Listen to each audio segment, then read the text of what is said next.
अस्सलाम वालेकुम नाज़रीन, मैं हूं आपकी होस्ट नादिया शेख और इस वक्त मेरे साथ मौजूद हैं स्टूडियोज़ में डॉक्टर जावेद जो कि डायबिटोलॉजिस्ट हैं, एंडोक्रिनोलॉजिस्ट हैं। और आज एक लंबे वक्फे के बाद डॉक्टर साहब हमारे हाथ आए हैं, तो हमने इनको स्टूडियोज़ में बिठा लिया है ताकि हम इनसे मैं किसी टॉपिक पे बात करें।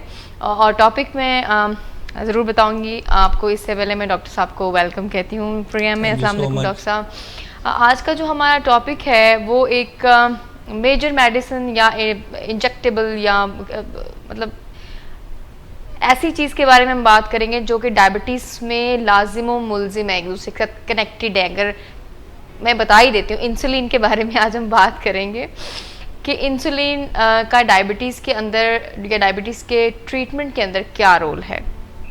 डॉक्टर साहब हमारे साथ बातचीत करेंगे। आप अगर प्रोग्राम के दौरान कोई क्वेश्चन पूछना चाहें तो बिल्कुल पूछ सकते हैं, मगर हम होपफुली कोशिश करेंगे कि आपके दिल और दिमाग में उठने वाले तमाम सवालात के जवाब यहाँ पे डॉक्टर साहब के थ्रू दे दिए जाए। डॉक्टर साहब, आज का जैसे कि हमारा टॉपिक इंसुलिन के बारे में है, उसका रोल क्या है डायबिटीज़ के ट्रीटमेंट में इंसुलिन का, हम इस बारे में थ्रू आउट बात करेंगे। आप इंसुलिन के बारे में थोड़ा सा बताइए कि उसका क्या कनेक्शन है, वो क्या रोल प्ले करती है हमारे सिस्टम के साथ, उसका क्या। सबसे पहले हम बात करते हैं कि इंसुलिन का नॉर्मल फिजियोलॉजी क्या है, रूटीन में इंसुलिन काम कैसे करती है जी। बॉडी में। रूटीन में पेंक्रियाज के अंदर लबलबे के अंदर से इंसुलिन सिक्रीट होती है और इसकी सिक्रीशन ब्लड ग्लूकोज के साथ मैच्ड होती है जी। यानी जितना ज़्यादा ब्लड शुगर लेवल होगा इतनी उसकी सिक्रीशन होगी। अब जब ब्लड शुगर लो हो रहा होता है तो नॉर्मल फिजियोलॉजी में इंसुलिन की सिक्रीशन भी कम हो रही होती है। ठीक है। और बॉडी में जो इंसुलिन का काम है वो नंबर 1 ये है कि ब्लड शुगर लेवल को कंट्रोल करना है, इन ए सेंस कि वो शुगर लेवल को बॉडी के अंदर एक फ्यूल के तौर पे काम या एनर्जी सोर्स के तौर पे यूटिलाइज करना है। जी। यानी ऐसा नहीं है कि ग्लूकोज से जान छुड़ानी है, ऐसा है कि ग्लूकोज को एनर्जी में तब्दील करना है। यानी सेल के अंदर ले जाके जहाँ पर उसकी ज़रूरत होती है बॉडी को एनर्जी देने वाला काम फंक्शन करने के। जैसे आप एक गाड़ी अगर चला रहे हैं तो उसके अंदर पेट्रोल की ज़रूरत होती है, इसी तरह बॉडी के जो फंक्शंस हैं उनके लिए इंसुलिन एक पेट्रोल की तरह जी है। जी। वो होगा तो गाड़ी चलेगी, नहीं होगा तो गाड़ी नहीं चलेगी। सो डायबिटीज़ के अंदर जो डिफेक्ट्स आते हैं इंसुलिन की, जो कमी के 2 किस्म के डिफेक्ट्स आते हैं। या तो इंसुलिन की प्रोडक्शन कम हो जाती है या ऐसा होता है कि इंसुलिन की जो काम करने की सलाहियत है उसके रास्ते में मुज़ाहमत होती है। हम इसको कहते हैं इंसुलिन रेजिस्टेंस। ठीक है। सो इंसुलिन रेजिस्टेंस होएगी या इंसुलिन डेफिशिएंसी होएगी। ठीक है। अच्छा, अगर किसी पेशेंट में इंसुलिन बिल्कुल ही नहीं पैदा हो रही तो हम उसको कहते हैं टाइप 1 डायबिटिक। अच्छा। यानी ये वो पेशेंट है जो इंसुलिन डिपेंडेंट है। जैसे कि अभी आपने बात की कि कुछ कंडीशंस में ये होता है कि इंसुलिन प्रोड्यूस ही नहीं होती। अब एक है कि भाई कम पैदा होना, एक होता है बिल्कुल पैदा ना होना। जिसमें बिल्कुल पैदा नहीं होती उसको हम टाइप 1 या इंसुलिन डिपेंडेंट कहते हैं। इसका मतलब है अब ये पेशेंट बहरहाल इसको बाहर से अपनी इंसुलिन मैनेज करनी है। और ये पेशेंट्स आमतौर पे 20 साल से कम उम्र बच्चे होते हैं। ठीक है। दूसरे किस्म के डायबिटिक पेशेंट वो होते हैं जिनमें पहले इंसुलिन की रेजिस्टेंस होती है, वो ओवरवेट होते जाते हैं, उनके अंदर फैट बढ़ती जाती है, उनकी बॉडी में का जो हुजम है वो नॉर्मल के मुकाबले में बढ़ जाता है, मैस बढ़ जाता है। एज ए रिज़ल्ट वही इंसुलिन जो उनकी बॉडी पे पहले पूरी पड़ रही थी वही इंसुलिन अब उन पे पूरी नहीं पड़ती क्योंकि उसका मैस बढ़ गया तो रिक्वायरमेंट ज़्यादा हो गई। रिक्वायरमेंट बढ़ गई। अब इससे क्या, इसको हम कहते हैं इंसुलिन रेजिस्टेंस होना या उसकी डिमांड ज़्यादा हो जाना। ठीक है। एज ए रिज़ल्ट जो इंसुलिन के जो बनाने वाले खुली होते हैं वो ओवर वर्किंग करते हैं और उस ओवर वर्क में और इस फाइट रिस्पांस में उनकी मज़ीद डेथ होती है। तो नतीजे में इंसुलिन की डेफिशिएंसी भी हो जाती है और इंसुलिन की रेजिस्टेंस भी होती है। तो टाइप 2 डायबिटीज़ के अंदर 2 डिफेक्ट्स होते हैं। इंसुलिन की प्रोडक्शन कम है और जो इंसुलिन हम देते हैं उसको रेजिस्टेंस भी ज़्यादा है। अच्छा। ये दोनों चीज़ें हो गई। टाइप 1 में फॉल्ट भी एक होता है, वो इसलिए 1 नहीं है ना वो। तो टाइप 1 में फॉल्ट भी एक ही है, वो मेन फॉल्ट है कि इंसुलिन की डेफिशिएंसी है। ठीक। जब आप देंगे तो रिप्लेस हो जाएगी तो मामला ठीक हो जाएगा। ठीक है। अब जो इंसुलिन का किरदार है बॉडी में, वो एक तो किरदार है ना कि भी उसने ब्लड शुगर लेवल को मतवाजन करना है, उसको बैलेंस करना है, और एक उसका ये किरदार है कि उसने कैटाबॉलिज्म को रोकना भी है। फॉर एग्जांपल रात के 3 बजे या 4 बजे बॉडी में कई ऐसे हार्मोन्स पैदा होते हैं जो ब्लड शुगर लेवल को बढ़ा रहे होते हैं। अब ये जो हार्मोन्स हैं इन सारों का काम है हाइपरग्लाइसीमिया करना, ब्लड शुगर लेवल को हाई करना। इंसुलिन एक वाहिद हार्मोन है उनकी ऑपोजिट जो स्टैंड करता है उनके सामने और ब्लड शुगर लेवल को हाई नहीं करने देता। ठीक है। लेकिन जो डायबिटिक पेशेंट होता है उसमें वो जो इंसुलिन रात को 3-4 बजे रिलीज होनी थी वो नहीं रिलीज हुई, यानी डिसऑर्डर पैदा हो जाता है, दूसरा डिसऑर्डर पैदा हो गया, दूसरे हार्मोन ज़्यादा हो गया तो ब्लड शुगर लेवल हाई होगी फास्टिंग में। अक्सर पेशेंट्स आपको ये शिकायत करते मिलेंगे कि जी हम रात को कुछ नहीं खा के सोए थे खास और मीठा भी नहीं ज़्यादा खाया था लेकिन सुबह फिर भी शुगर नाश्ते में बढ़ी हुई थी। ठीक है। और जब खाली पेट थे तो भी शुगर लेवल बढ़ गया। तो जो खाली पेट जब होते हैं तो एक्चुअली उनकी स्टोर्ड शुगर बाहर आ जाती है उन केमिकल्स के नतीजे में। तो ये है कि इंसुलिन का ये काम है कि इंसुलिन उस हाइपरग्लाइसीमिया को भी रोकती है और जो ब्लड शुगर हम बाहर से लेके जा रहे हैं उसको यूटिलाइज भी करती है। ठीक है। डॉक्टर साहब आपने मुझे ये तो बता दिया कि डायबिटिक टाइप 1 होते हैं, टाइप 2 होते हैं, क्या इंसुलिन की भी काइंड्स होती हैं? इंसुलिन की काइंड्स जो हैं वो हम अब इसको हम इस तरह से डिवाइड कर सकते हैं। पहले हम बात करते हैं इंजेक्टेबल ट्रीटमेंट की, तो मैं यहाँ ये भी वाज़ह कर दूँ कि 2 किस्म की इंजेक्टेबल ट्रीटमेंट्स है। एक इंजेक्टेबल ट्रीटमेंट्स है, इंजेक्टेबल से मेरी मुराद है कि जो ट्रीटमेंट्स इंजेक्शन के ज़रिए जानी है जी, और उनको ही ज़्यादा लोग माइंड करते हैं क्योंकि टैबलेट्स को तो कोई नहीं माइंड करता। तो जो उसमें से इंजेक्टेबल है वो 2 कैटेगरीज अब बन गई हैं। एक कैटेगरी है जो इंसुलिन बेस्ड ट्रीटमेंट्स हैं, यानी जिनके अंदर इंसुलिन का केमिकल मौजूद है और वो ट्रीटमेंट है। एक है कि नॉन इंसुलिन बेस्ड इंजेक्टेबल्स भी हैं। ठीक है। अब ये जो नॉन इंसुलिन बेस्ड इंजेक्टेबल्स हैं ये 2 इंजेक्टेबल्स हमारे पाकिस्तान अवेलेबल हैं। एक लीराग्लूटाइड पिक्टोज़ा के नाम से अवेलेबल है और एक ड्यूलाग्लूटाइड जो है ट्रूलेसिटी के नाम से अवेलेबल है। ये 2 जो केमिकल्स अवेलेबल हैं या प्रोडक्ट्स अवेलेबल हैं ये दोनों वेट लॉस में हेल्प करती हैं और ब्लड शुगर लेवल को बैलेंस करती हैं। ये भी बॉडी में जाके इंसुलिन की प्रोडक्शन को तेज़ करती हैं जी। अच्छा, एक बिल्कुल जो आज ही न्यूज़ आई है जो मैं शेयर करना चाहूँगा वो ये है कि ये जो नॉन इंसुलिन बेस्ड इंजेक्टेबल्स है जो वेट लॉस में भी हेल्प करते हैं और ब्लड शुगर लेवल को भी बैलेंस करते हैं, तो एक तरह से काफ़ी बेनिफिशियल हो जाते हैं, वो काफ़ी फ़ायदेमंद होते हैं क्योंकि आपके टाइप 2 डायबिटिक्स ज़्यादातर ओवरवेट होते हैं।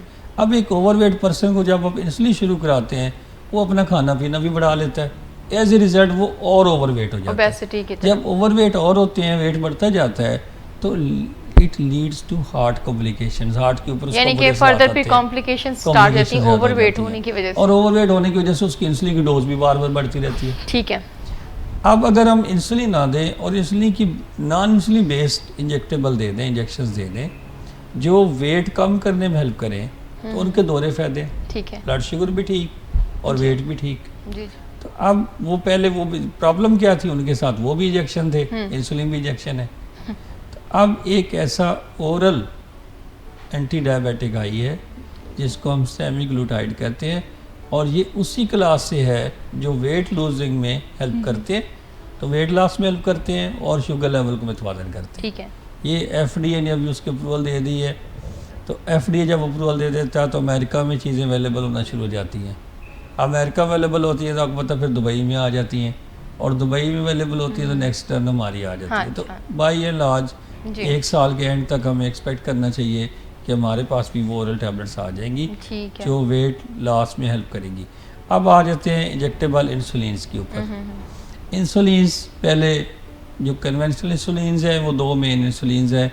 एक बहुत मशहूर है हिमोलिन आर के नाम से, इसको हम रेगुलर इंसुलिन भी कहते हैं, ये पानी की शक्ल की होती है उसको हम सादा इंसुलिन भी कहते हैं। और दूसरी ज़रा लॉन्ग एक्टिंग या इंटरमीडिएट एक्टिंग होती है जिसका एक्शन 12 से 14 घंटे होता है, उसको हम NPH भी कहते हैं। तो ये R और N का आमतौर पे पेशेंट्स जो सुन रहे हैं वो समझते हैं कि R और N का हम कॉम्बिनेशन देते हैं। कई दफ़ा वो हम पहले से प्री मिक्स होती है, कई दफ़ा हम उनको R-N की वाज लिख के देते हैं, मिला के लेते हैं। रिसेंटली अब उसमें एडिशन और भी हो गई है, उनको हम कहते हैं एनालॉग्स। ये वो इंसुलिन्स हैं जो अल्ट्रा शॉर्ट एक्टिंग है, जब खाना खाते हैं साथ इंसुलिन काम करना शुरू कर देती है, 3 घंटे में असर ख़त्म हो जाता है। इसमें ये हीमोलॉग, नोवोरैपिड और अपिड्रा, ये 3 ड्रग्स जो हैं ये अवेलेबल है पाकिस्तान में। अब एक और जो कैटेगरी है इंसुलिन्स की उनको हम बेजल इंसुलिन्स कहते हैं। बेजल का मतलब होता है ऐसी स्टेट जिसमें आप कोई एक्टिविटी नहीं कर रहे और आप एक्स्ट्रा खाना पीना भी नहीं ले रहे। तो बेजल स्टेट में भी बॉडी की इंसुलिन की कुछ रिक्वायरमेंट होती है, उस रिक्वायरमेंट पूरा करने के लिए हम बेजल इंसुलिन का सहारा लेते हैं। 2 इंसुलिन उसमें अवेलेबल हैं, ग्लार्जीन है और लेटिमिर है, ये लेविमिर और उसके लेंटस के नाम से अवेलेबल है। और अभी एक उस लेंटस वालों ने उसकी मज़ीद कंसनट्रेटेड फॉर्म लेके हैं जिसको हम तोजियो कहते हैं। तो ये 3 ड्रग्स जो हैं इस वाले से अवेलेबल हैं जिनका असर 24 घंटे है। ठीक है। और वो दिन में एक दफ़ा लगती हैं और ज़्यादातर काम उनका नाश्ते से पहले वाली शुगर को ठीक करना है। ठीक है। Fasting sugar. डॉक्टर साहब कुछ जैसे आपने बताया कि इंजेक्टेबल से लोग घबराते हैं अक्सर, क्योंकि इंसुलिन तो ऑब्वियसली अभी तक तो नहीं है अभी तक का इंजेक्टेबल्स ही है ना यहाँ पे तो वो लोग जो रेजिस्ट करते हैं कि इंसिस्ट करते हैं बाकायदा डॉक्टर को इंसुलिन नहीं लगानी, और कभी कभी खुद भी अज्यूम कर लेते हैं कि मेरी डायबिटीज अब थोड़ी सी रह गई है या ठीक हो गई तकरीबन, तो उनके लिए क्या? इसमें बड़ी इंपॉर्टेंट बात यह है कि कुछ फिजिशियन लेवल पे प्रॉब्लम्स हैं और कुछ पेशेंट्स लेवल के प्रॉब्लम्स हैं। पेशेंट बैरियर्स हैं, कुछ फिजिशियन बैरियर्स हैं। पेशेंट बैरियर क्या है? पेशेंट सोचता है कि भाई डेली इंजेक्ट करूँगा, मैं डेली शुगर चेक करनी पड़ेगी, फ्रिज का इस्तेमाल करना पड़ेगा वगैरह वगैरह, ये उसके बैरियर्स हैं और उसके कॉन्सेप्ट्स हैं जो उसने लोगों से सुन रखे हैं। फिजिशियन के लेवल पे क्या प्रॉब्लम्स आ सकते हैं? फिजिशियन के हिसाब से ये होता है कि फिजिशियन ये सोचते हैं कि चूँकि पेशेंट विलिंग नहीं है तो मैं अगर इस ट्रीटमेंट दूंगा उससे हाइपोग्लाइसीमिया हो जाएगा, लो शुगर अटैक्स होएंगे, तो फिर सारा ब्लेम मेरे ऊपर आ जाएगा। सेकंड ये भी हो सकता है कि फिजिशियन खुद इतना क्लियर ना हो कि इंसुलिन की नीड है या नहीं है। ठीक है। तो अब ये इम्पॉर्टेंट है कि जब आप इंसुलिन एडवाइस करें पेशेंट को तो आपका अपना माइंडसेट क्लियर होना चाहिए कि भाई ये ही ट्रीटमेंट है। डॉक्टर मस्ट बी रिस्पांसिबल और aware enough to, doctor must be able to communicate effectively one, doctor must be able to counsel patient. क्या ऐसा होता है कि डॉक्टर्स पेशेंट्स की बातों में आते हैं कि जैसे पेशेंट कह रहा है वैसे वो उसके पीछे लग जाएंगे, वहाँ पे ये भूल जाते हैं कि डॉक्टर कौन है और पेशेंट कौन है? ये बड़ा इंपॉर्टेंट है कि आपका एक्चुअली आपकी जो एग्जीक्यूशन होती है ट्रीटमेंट की, आपका जो प्रेस्क्रिप्शन है उसको इम्प्लीमेंट तो पेशेंट नहीं करना ना, तो पेशेंट की कंसेंट से ही ट्रीटमेंट अल्टीमेटली फाइनल होती है। डायबिटीज़ का ये प्रॉब्लम है कि इसमें ट्रीटमेंट 3-4 लेवल्स के लोगों ने करनी होती है, इसमें साइकोलॉजिस्ट भी आ जाते हैं, डाइटिशियन भी आ जाती है, उसमें उसके फिजियोथेरेपी वाले भी आ जाते हैं, और पेशेंट का अपना रोल है, उसने डाइट का ख्याल करना, उसने वॉक करनी है, ये सारे रोल्स मिलके शुगर कंट्रोल करते हैं। ऐसा नहीं है कि अगर मैं कहूँगा ये इंसुलिन पकड़ें और लगा लें तो आप ठीक हो जाएंगे। और फिर टाइट्रेशन फेज़ है, फर्स्ट पेशेंट विलिंग होएगा इंसुलिन लेने के लिए, फिर इंसुलिन की डोज बढ़ाने के लिए तरीकाकार समझेगा कि मैं उसको बढ़ाऊँगा कैसे। अच्छा, यहाँ एक और जो ये बात होगी कि फिजिशियन और पेशेंट बैरियर्स जो हैं वो हैं। अगर फिजिशियन का माइंड क्लियर है और वो उसका जो रब्त है, तालमेल है जो पेशेंट के साथ, वो बहुत बेहतर है, तो मैं समझता हूँ इफेक्टिवली कन्वे कर सकता है कि जी आपको ज़रूरत है, आप इसको लगाएं, मैं कह रहा हूँ ये आपके लिए बेस्ट ट्रीटमेंट। अच्छा, मस्ट बी वेरी क्लियर। फिर जो पेशेंट क्लियर हो गया उसके बारे में लगाने पे, उसके बाद जिम्मेदारी पेशेंट फिजिशियन की ये है कि पेशेंट को ये समझाए कि इंसुलिन को टाइट्रेट कैसे करना है। ऐसा नहीं है, देखिए इंसुलिन क्यों फेल होती है? फॉर एग्जाम्पल किसी को हम कहते हैं आज 20 यूनिट सुबह लगा लें, 10 यूनिट शाम को लगा लें, तो क्या ये ट्रीटमेंट प्लान कामयाब हो जाएगा? ये तो आप मुश्किल है। इसलिए मुश्किल है कि हो सकता है उस पेशेंट की जो नीड है वो 30 यूनिट सुबह हो और शाम को 20 हो, और हो सकता है कि उस पेशेंट की जो नीड है हम हर पेशेंट को इक्वली तो एडवाइस नहीं कर सकते, और हो सकता है उसी पेशेंट की ज़्यादा भी हो और उसको शुगर लो का अटैक हो जाए। तो ये काउंसलिंग बड़ी इंपॉर्टेंट है, डॉक्टर और पेशेंट। यही मैं कहने लगी थी कि साइकोलॉजिकली उसको हम हैंडल किस तरह से करते हैं पेशेंट को, उसकी काउंसलिंग उसको सारे उसके जो उसके ज़हन में जो बैड कॉन्सेप्ट्स हैं या मिथ्स हैं, जो बैरियर्स नज़रियात बने हुए गलत, वो बैठ के उनको पहले क्लियर किया जाए, ताकि पेशेंट जब जाए तो उसको किसी और से ना पूछना पड़े कि डॉक्टर साहब मैं इंसुलिन लगाऊं कि ना लगाऊं, या मतलब किसी और से क्या है कि डॉक्टर साहब ने इंसुलिन लिख के दी है, क्या मैं लगा लूं या मैं ना लगाऊं। तो ये कन्फ्यूजन उसके जहन में नहीं होनी चाहिए क्लिनिक से वापस जाते हुए, उसको बड़ा ही क्लियर जानना चाहिए। बिल्कुल ये हो गया। अच्छा डॉक्टर साहब, आपने इंसुलिन की काइंड्स के बारे में गाइड किया, बेजल और बोलस मैंने जैसे मेन बात की है, बेजल होती है, बोलस होती है। आपने डायबिटिक्स के बारे में।